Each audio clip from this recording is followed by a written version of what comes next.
Hi, West Texas, and happy Saturday. Thanks for sticking with us on this Election Day night 2025. I'm Bert Saint-Pierre.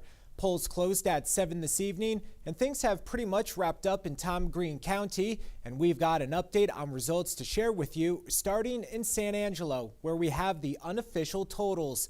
5 candidates battled it out to be the next mayor of San Angelo, and according to the latest results, Tom Thompson came out on top with nearly 52% of the vote. Trinidad Aguirre finished in second with just over 24%.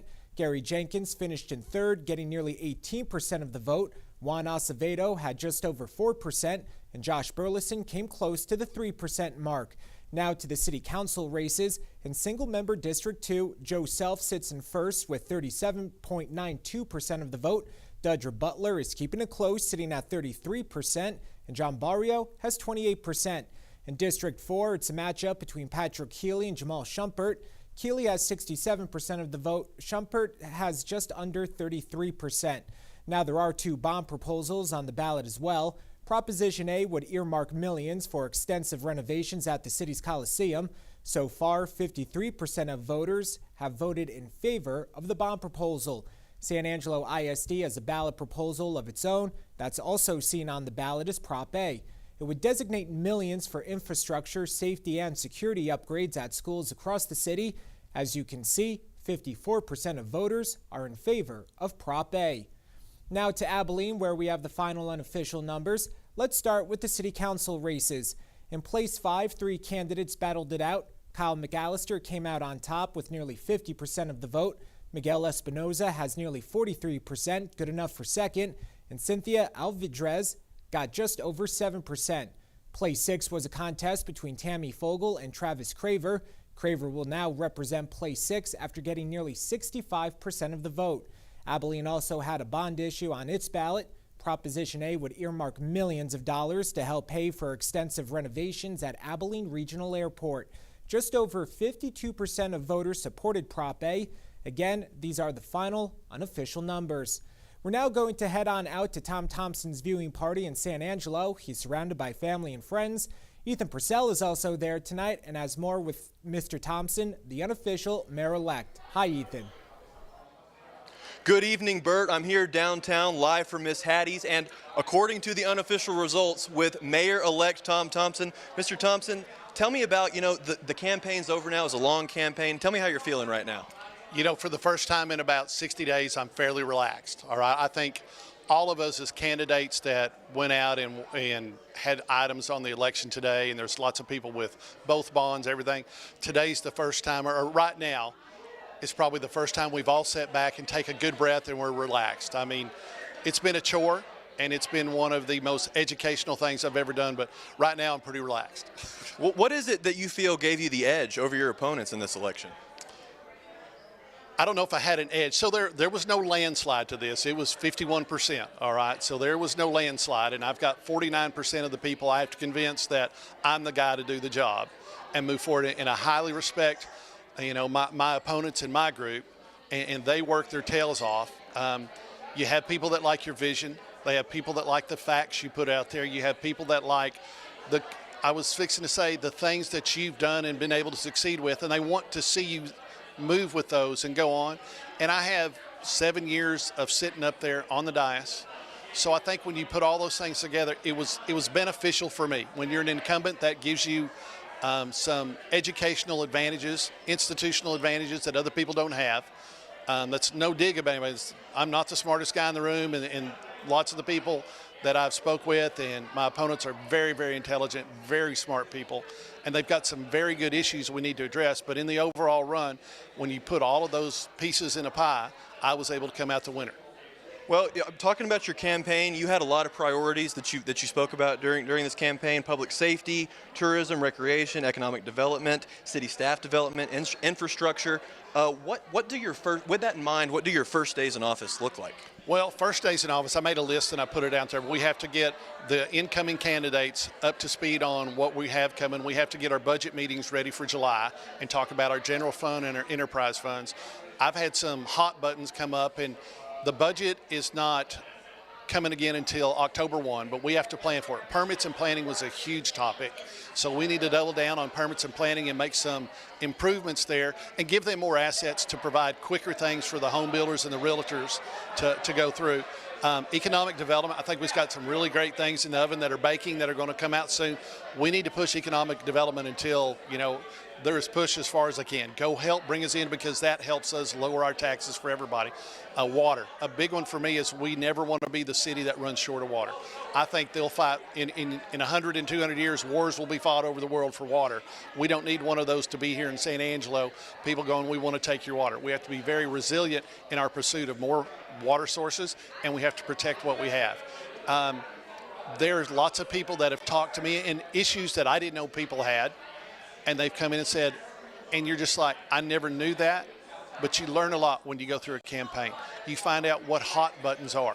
You're like going, I didn't know you were so passionate about that. But a person at the very front of this said, the best thing you can do is put people smarter than you in a room and let them come to a solution. And I think that's where we're going to go. And I love my opponents for being very intelligent people. We brought a lot of things to the top to talk about, and we'll get there. Well, there are a couple other things to talk about, too. There was the city council, there's the mayoral election, and you mentioned it. You mentioned economic development. You mentioned building.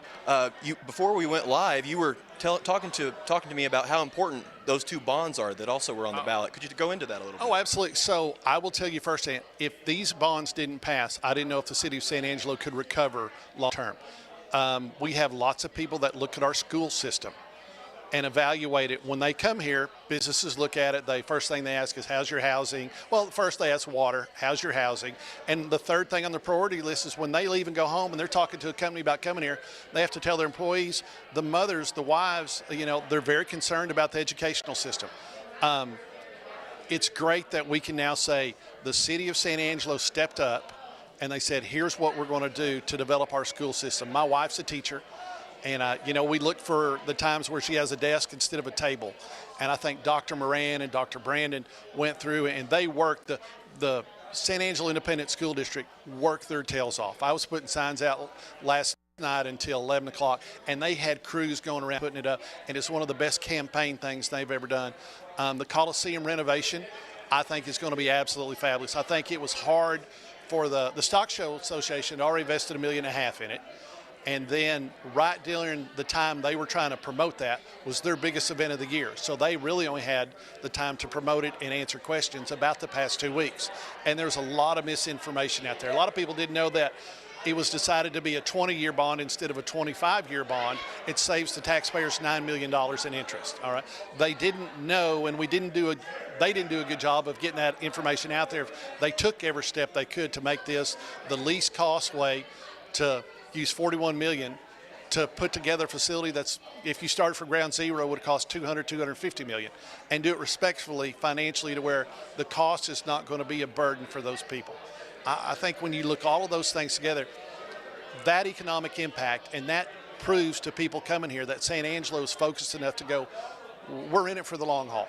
I mean, there's some short-term gains and losses we have, but our long-term objective is we want to be one of the best cities in San Angelo. I mean, the best cities in West Texas, if not Texas, places to grow, come visit, bring your kids, youth sports, the things they're going to do with the Coliseum. We'll have watch parties there in the future. I mean, it'll be really cool. There'll be really cool things there. I hope we develop one of the best educational resource infrastructures there is in Texas. So I'm just excited all the way around.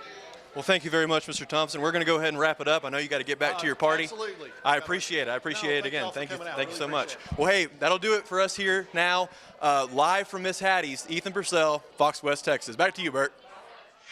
Very informative. Thank you very much, Ethan. Now, they were alluded to, but let's take a little bit of a deeper dive into the two propositions that were on the ballot in San Angelo, starting with SAISD's Prop A. According to the district's website, $227 million would address aging buildings across the city, including additions and renovations to Lakeview and Central High Schools, as well as Fannin, McGill, and Crockett Elementary Schools. $122 million would go toward replacing Glen Middle School on the existing site, and $8 million would enhance safety and security at schools by installing new cameras, fencing, and access control points. Meanwhile, the city's Prop A earmarks millions for extensive renovations at the city's Coliseum. Approval means a $4 monthly increase in property taxes for a $150,000 house. Officials say the plan is for the bond to address a lack of toilets, handicap-accessible seating, amid growing demand for the city's flagship event, the San Angelo Rodeo.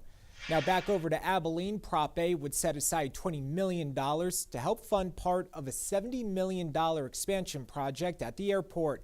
Director of Transportation Services Don Green says the upgrades are far overdue and essential to meet the growing demand.